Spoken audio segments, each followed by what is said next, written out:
Welcome, Cindy. Thank you so much for joining me today and connecting with your heart, the heart of Cindy. Now, I distinctly can still recall the moment I saw you, never mind met you. And we were in London, we were in Chelsea. Sounds glam, doesn't it? We're in Chelsea, about to have a very small session with a coach, Fiona Harold, and I was sat out in the sunshine, and you walked in so gracefully and so open-hearted and so serene and calm. I'll never forget how my heart just reached for you and then has never let go of you. And then you sat down and we just instantly hit it off. And that must have been 3 years ago. Is it 3 years? Something like that. 3 years, 2 years. Time just goes by. Hasn't it? I feel like I've known you forever. I know, I do as well. And that's what I love is when your heart meets what I feel is a familiar soul or even a soulmate, it just has a knowing, doesn't it? There's a feeling there, and I felt that too. I can remember walking out there and the sun was shining and there were a few of you sitting on couches outside, and I just thought, oh, this looks nice. And I came in and everyone made me feel so welcome, because however confident we all feel when you're going up to a new group and everyone's chatting and talking, you can have that momentary sensation of going right back to grade school. Will they like me? Will they be the mean kids? But it wasn't like that at all. And I do remember that because there was that lovely connection, and I immediately thought, there's something about this woman I'd love to get to know more of. Yeah. And so we have, and it's been fantastic. We just open up and tell each other things, and that is what having that connection is. When you meet someone and you just feel an immediate warmth, a trust that I can be authentically who I am and be open about things that are going on. Well, I'm having a bad day, or guess what? I'm feeling this way about something. And that other person understands. They're not there trying to take advantage of it. They're just saying, wow, you're sharing, and this is what life's about, isn't it? Well, when we had our chat, I don't think we've had a chat for about a year, or maybe even longer. And right at the beginning, within the first few minutes of us chatting, I was completely demasked. You know, that mask that we wear, that was definitely down. And I was sharing unformed sentences with you about the reality of what I was feeling, about things in my life. Yeah. And I said, God, look at me sharing all of this so quickly and easily with you. And that's just that knowing that I can totally trust you and vice versa. And our hearts are safe in whatever we're showing. Yeah. But it's the world of, I guess, personal development, because we were there on a personal development day where Fiona was looking at, because we were her clients, looking at giving us a little bit extra. What I definitely got most out of that day was meeting you, that I will forever be clinching onto for the rest of my life, because you just inspire me so much. But before we talk about what you do now, because if I remember correctly, what you used to do is nothing like what you do now. Is that right? Yep, good memory. Absolutely different. I've had varied careers. I always wanted a career where I was dealing with people, and one where I could travel. And that goes back to childhood, where I was the kid that nobody ever really wanted on the team.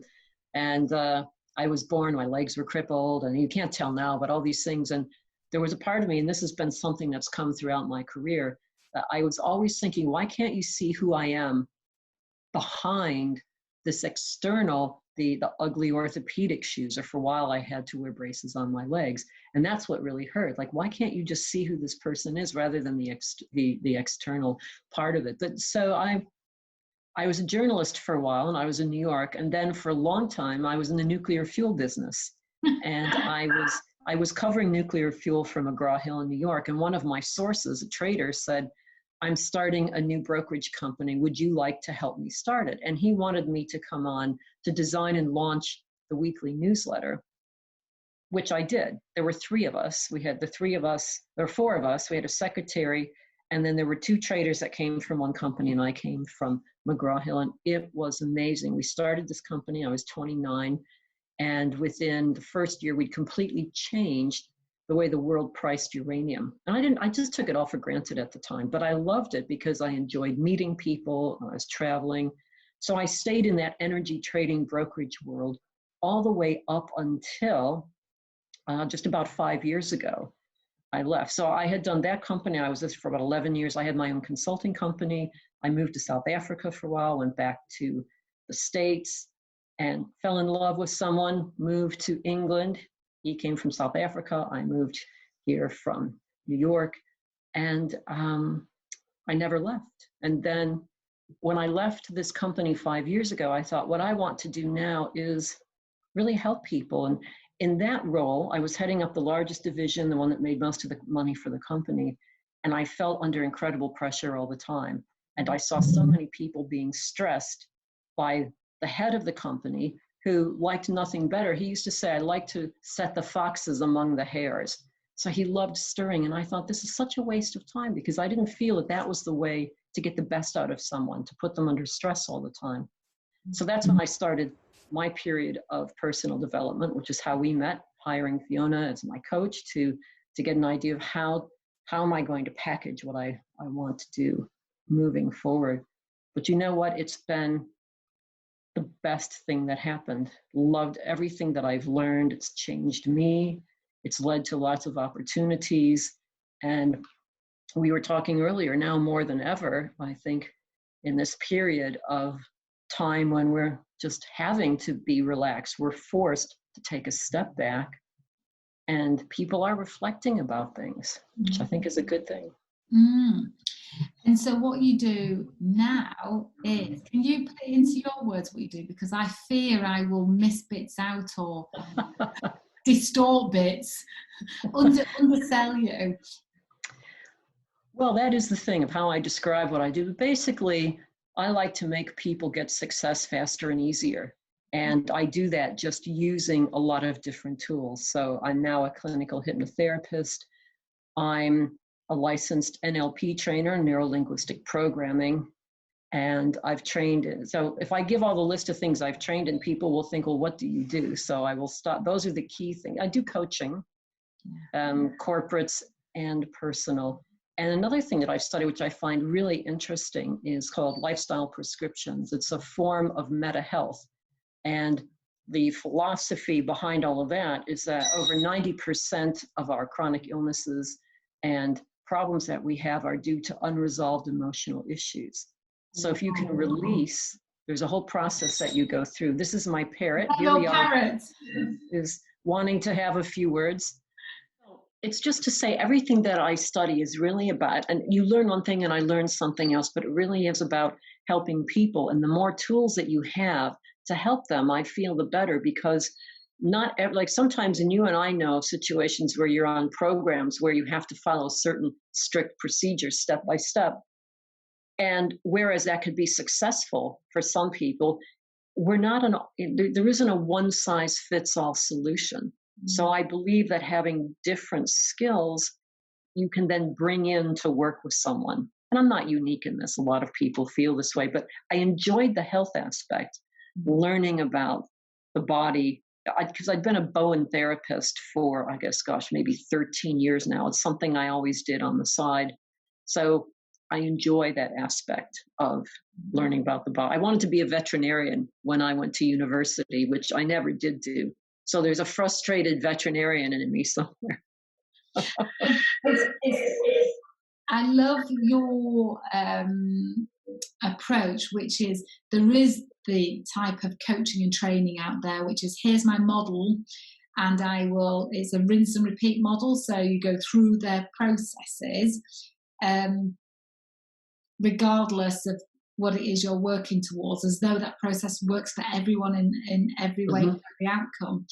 And yet yours is much more tailored, honed in to that person that's in front of you, that you listen to exactly what they're experiencing in life, what they want to have more of or less of, and you're able to pull out of your toolkit the most precise tool for that maneuver, because we don't always need a great big mallet to move. We can just have a little gentle tinker of something and it can realign us. That's really well said. And it really comes down to communication. It's words. And I like to think that the neurolinguistic programming training that I've had really helps with that, understanding hypnotic language patterns, learning how to use words in the most effective way, because that helps people saying something differently that makes them go, oh, I haven't thought of it that way before. And once they're in that mode and they're in that thinking, open, curious mode, their heart's more open to seeing things, this is when the big changes can happen. I know that we share a couple of trainers, in different ways, and I'm not talking about Nike or Reebok. I'm talking about, I trained with Paul McKenna and Richard Bandler to be a practitioner, the master practitioner of NLP and hypnosis. But you've also trained with them, but in a different way, probably with them in the same way, but also a different way, haven't you? Well, I've trained with Richard through my prac and my master prac of NLP, and I feel very fortunate that I'm also one of the assistants for Richard on his live training. So that's quite an honor to be part of that group, because you learn so much more. And I haven't trained with, I did one course with Paul, but I've been around because of the NLP training when he does some things. And I was going to be assisting for him in something that he was doing in April, earlier this month, which obviously got canceled because of the lockdown. So, yeah.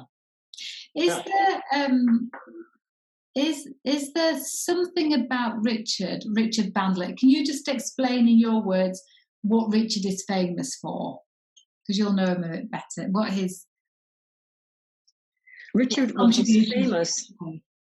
Sorry, I spoke on something. What his contribution to NLP is and has been. Well, he's a co-creator of NLP, and what Richard brings is the humor, the love of he brings to life how you use language to change people. And it's taking words and sentence structure and the way of saying things that puts people in a trance state, but then gets them to think differently about things. And it's just his contribution to creating all of these little NLP exercises that you can do.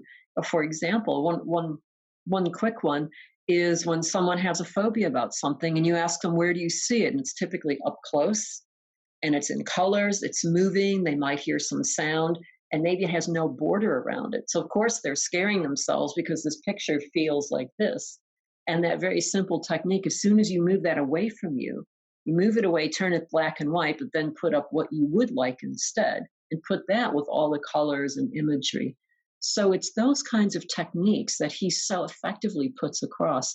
And his stories, I mean, he's a great storyteller. And as he's telling stories, he's also installing strategies in you. Yeah.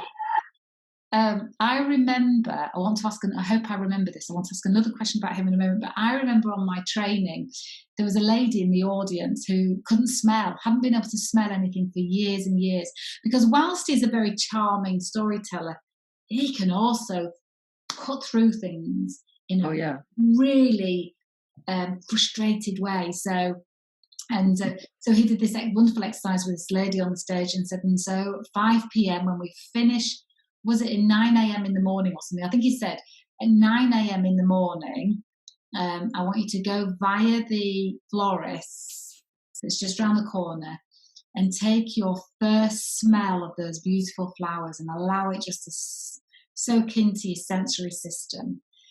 And from that point on, you will find blah, blah, blah. You're able to smell the delightful smells of life, did it? And so the next day he said, oh, yes, where's the lady that couldn't smell? And she put her hand up and he said, how are you? And she said, still can't smell. And he said, don't tell me.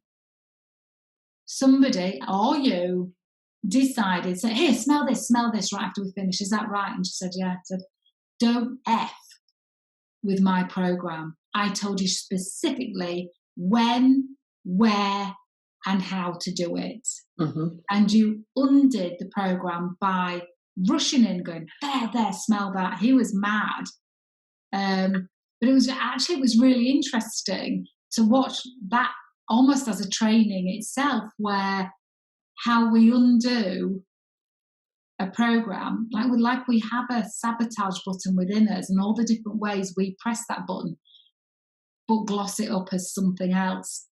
But that training about that, what do you call it in NLP, where you pace it into the future. A future pacing. Yes, and then it starts from there. So you'll find that when you come to walk into that room of networking, you're going to be excited. You're going to love it. People are going to be magneted towards you. And you say that in conversation, and then it becomes their reality. Mm-hmm.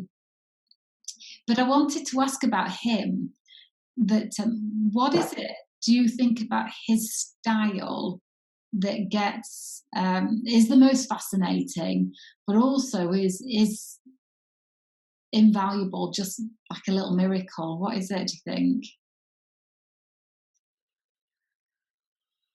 Well, he knows what he's doing. So I know that style, that isn't maybe the big message that somebody might be expecting. But when you're around someone that knows something so well and knows exactly how to do it, and as you see him time after time again, able to so quickly change someone's feelings, to get their mind shifted like that, that is the brilliance of NLP, but also in the way that he teaches it, because he is teaching through charm, through the stories, and he will get frustrated or he'll get upset, but that's also teaching as well. It's all part of everything that he's doing. His heart is in it. You know, he has a big heart. He is all about giving of himself to help people. And I haven't had a discussion with him about this. It's my view that he wants people to get better. So when he'll get frustrated and say, well, what the hell are you doing that for? Or however he'll say it. It's not because he's being mean or trying to put them down. He's like, I really want you to get this so that you can have the best life that you possibly can. So like he was saying to that woman in the audience, don't mess with the program, because if you follow it this way, this is what will happen. Yeah, it's supposed to work in this format. I set it, yeah. So that's what I think is amazing. And the fact that it does work. I mean, he wouldn't be where he is today, and NLP wouldn't be as popular as it is if it didn't work. And since I've done more in that world, I've understood that especially among the corporate world, there are people that tend to feel that there's some like black magic stuff around that. And I really don't get this, right? Or have you had that as well? Well, I was going to ask you, have you ever experienced where people have used NLP in sales as manipulation? Yes. And that gave it a bad name for a while. Absolutely. And I hear that a lot, or they're afraid that, oh, you're gonna do something that I won't want. And this just shows that people don't understand how hypnotism works, or going into the trance state, which we all do naturally every day, all day long. But people, it's just that word, hypnotized, hypnotism has some sort of energy about it.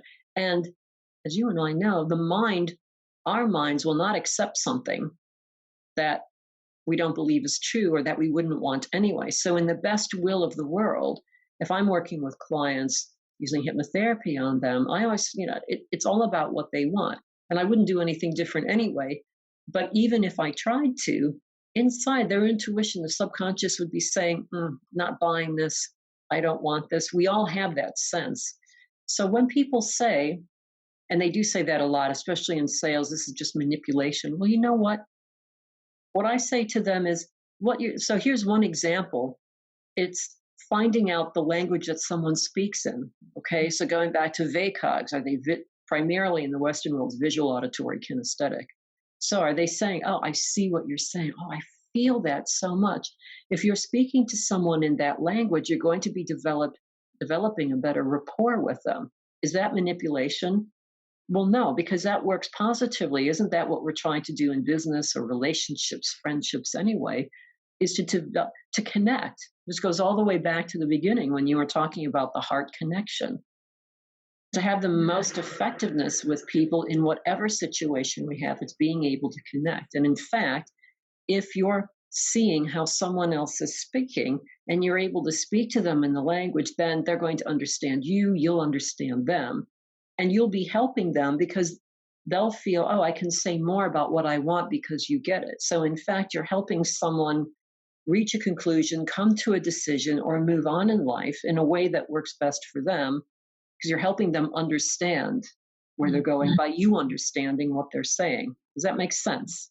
Oh, it completely makes sense.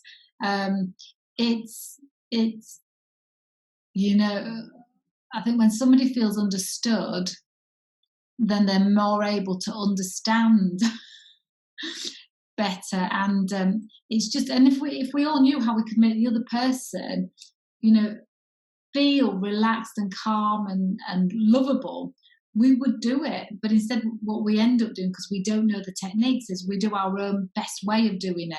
So knowing how to do it and not knowing how to do it doesn't make the knowing manipulative. Completely makes Exactly. Sense. It's like when you're speaking with someone, and we've all had these conversations where you're speaking with someone and you think, I'm crossing like this. You're just not understanding what the other person is saying. Well, part of that is that you're not speaking in that same language. You're not getting to that bottom line. So what's the point of that? That's just sheer frustration. How much nicer it is when you can talk about things. And, I think that there's a shortcut to say it's manipulative, but especially if you come down to sales, well, sales is all about persuasion anyway. So I'm not quite sure what they're going on. Yeah, I think there was quite a few years where NLP got put into the wrong light, and I haven't felt it for quite a few years now, that it being seen in the same way. And so I wanted just to ask you a bit about the book that you've written, More to Give. Thank you. Yeah, More to Give, Stepping into Your New Life at Any Age. And this came out September of 2018. And I geared it toward people 50 and older who'd reached a threshold, a crossroads in life, if you will, where they're thinking, do I want to do this for the rest of my life? And if I do want to do something, if they don't have an idea of what it is, well, what could I do? So it's a whole exploration of my own journey of having left a very lucrative role in my 50s, thinking I need to do something different. And I had an idea of what I wanted to do, which was helping people. And I had all my managing background that gave me an idea of how to work with people, but I needed some tools. So I had to figure out what I wanted to do to figure out what tools. And anyway, it all became a process, if you will. So the book came about because of that and people I started working with. I came up with my 5 steps to success system that I incorporate in the book, but it's not prescriptive because people come from different places. So they can start on 1 or they can start on 3, whatever they want to do.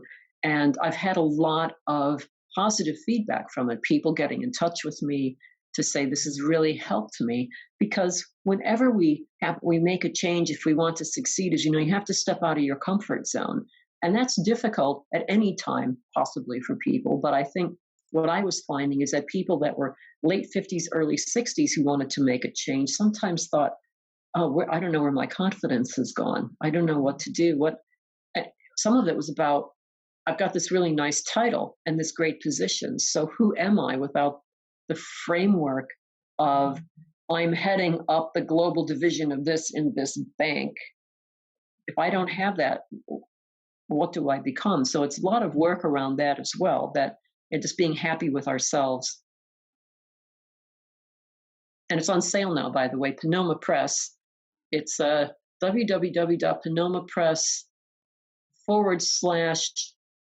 or maybe panomapress.com/deals. But a lot of Panoma Press authors, I think there's 30 books on sale for 99 pence, to get my currency straight, on Amazon, but it's also reduced in dollars and in euros as well.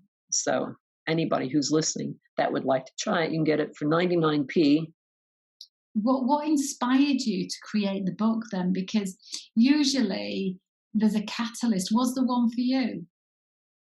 Well, I can answer that quite easily. Bernardo Moya, who's the CEO of The Best You, it's a company, it's a personal development company. He used to be based in London, but sometime last year he moved to LA. But he manages Richard Bandler's NLP training in Oh, England. And he invited me to speak at something called NLP Life Talks. And I knew from talking with other people that I needed to have some products there to sell because there was going to be NLP trainers. I wasn't an NLP trainer at the time. I think I had my master practitioner at the time, but Richard was going to be part of that. So I thought, I need to have a product here. And I thought, you know what? I'm going to write a book. So that was my catalyst. Now, I should have known better, and this is rather amusing when I think of it now, because I think the NLP Life Talks was in May. I started the book in December. I had it done by the end of February, early March, but in my mind, there was no way it was going to go through the whole publishing process of having an editor go through and then working on the cover, then having to reread it many times and all that. So the book came out that September, but that was the catalyst. And it's just gone on from there because I am a writer. I was a journalist for a while. I've always enjoyed writing. And now it's turned to the best way, I think, to get a message out is speaking about it. But if you have a book, people can look at it. They can return to it. You're giving them exercises for things, stories about what other people have done. So, yeah, and I credit Bernardo all the time with that. yeah, because sometimes we just need that kind of deadline in front of us for that inspiration to show up and flow with it and really immerse yourself into it. Because if you just think, well, I'll write a book and there isn't a particular end, then our mind doesn't show up in the same way to support us meeting that and bringing all that juicy stuff to the surface. That's right. It's like staying on deadline. So, who inspires you, Cindy? Because you're having and had a remarkable life, and clearly you're not averse to new challenges and change and countries and jobs. So, where's your inspiration from? It's a really good question. I'm not sure that there's any one particular person or book or event that inspires. It's just it's meeting people, it's talking with people. I get very inspired hearing people's stories. When you and I were talking before the recording of all the things going on, it inspires me. It awakens ideas in me.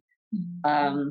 I do a lot of reading of different types of books, and I don't know. I mean, there isn't really one inspirational person that I follow. I like to read biographies of people and just see how this is a little bit of NLP because it's about modeling. You're modeling success by noticing what people have done and adapting that to what you're doing. So I just like to sit back and see what people are doing and think, oh, that's a good idea. Could I try that? Yeah. That isn't much of an answer, probably, but that's... Well, it sounds like you pick a mix from life. Yeah.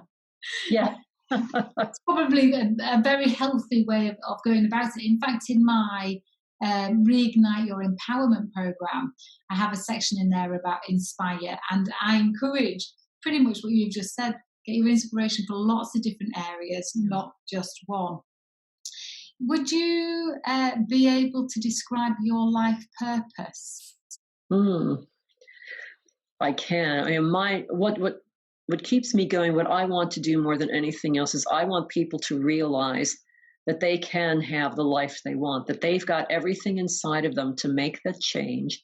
And I want people to recognize the skills that they have, the things that they were born with, and to reawaken in them the understanding that, oh yeah, I've got that. I don't have to keep looking outside of myself because that's a game that never ends. You're always looking for, if I only buy this next book, I'll understand what I'm all about. If I take this course, then I'll finally get it. And by the way, I understand that because I was doing that for a while as well. I was on the hamster on the wheel of education. And you've got to stop at some point and just realize I have what it takes, but it's getting that trust in people. And this is what makes me smile. It's what I want people to recognize, that you have it, you have to discover it. And that's actually the book that I'm writing now. I study the sequel to More to Give is More to Be. And it's all about how can you do that? How do you uncover that? How do you know that you've actually done it? How do you convince yourself that you've been able to do this? And I just think that if people recognize the gifts they have, the skills they have, whatever they may be, that they'll just lead happier lives rather than beating themselves up. Anytime you can get someone to stop that little inner critic for a short time is a positive thing. Yeah. Yeah. And just going back to something you said right at the beginning, so in closing really, but bringing something that you said right at the beginning back, whereas I'm sure other people have felt it as well, where you were describing as a little girl and when you had a difference, you had your legs were they disabled in some way?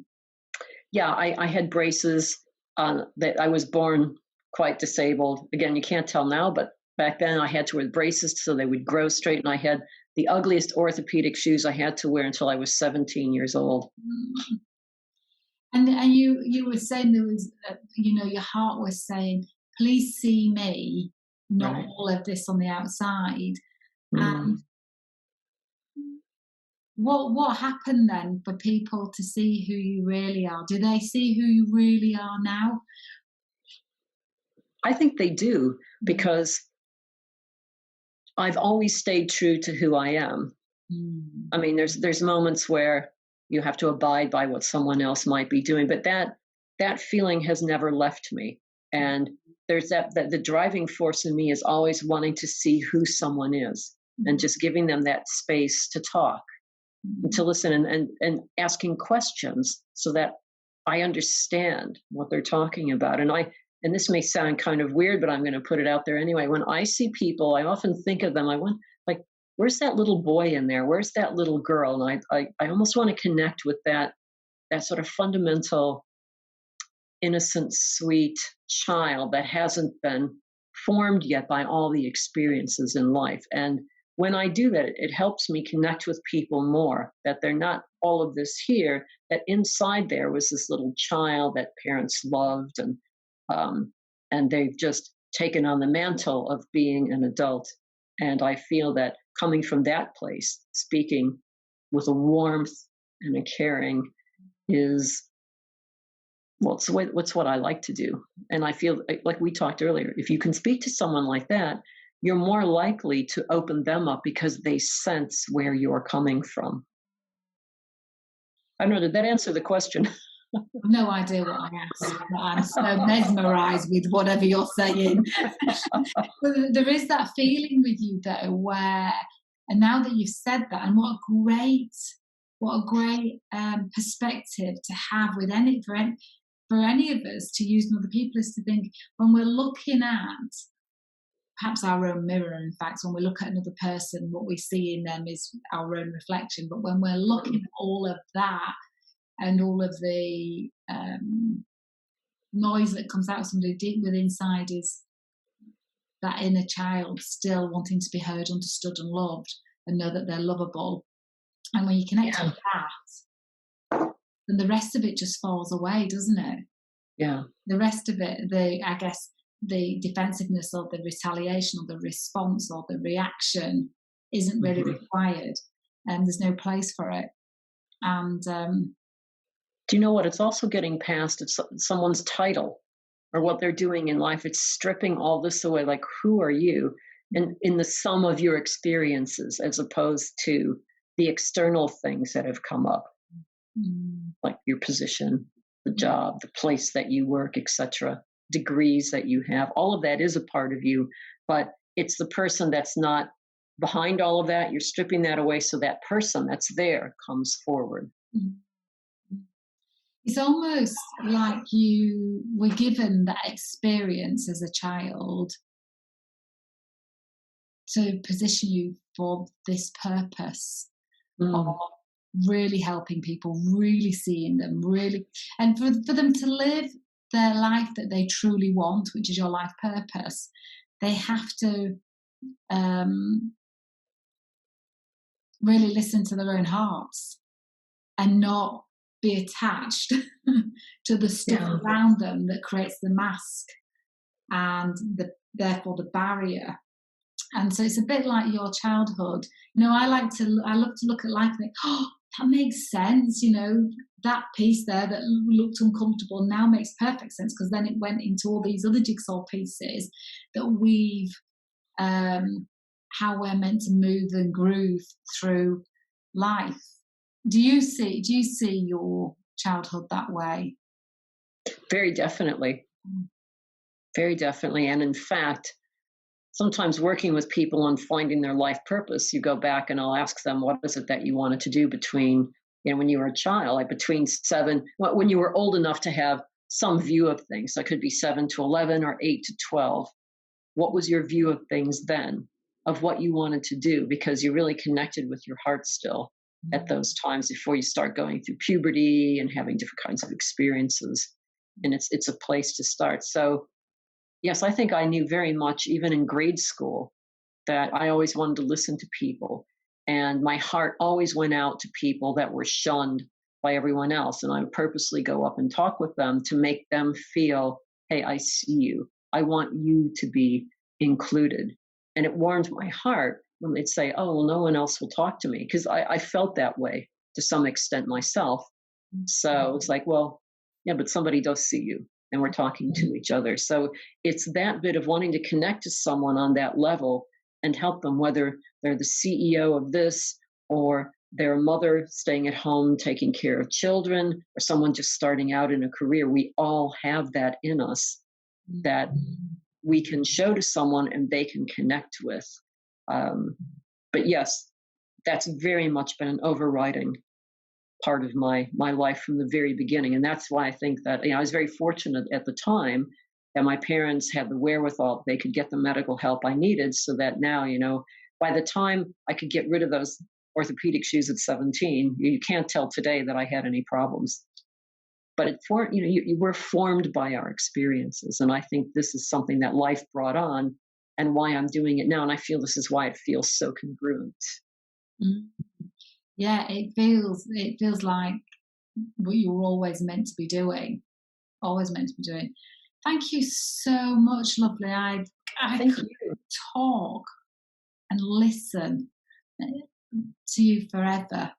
And I think the sharing and the connection that you've given, there is so much in it that I think people will find helpful as well. That listening in a way that you're listening to someone's inner child. I just think that will break down so many barriers, so much in it. Thank you. Oh, you're welcome. And thank you for asking great probing questions that got me to think. Oh, you're welcome. So lovely. For now, lots of love. Thank you so much.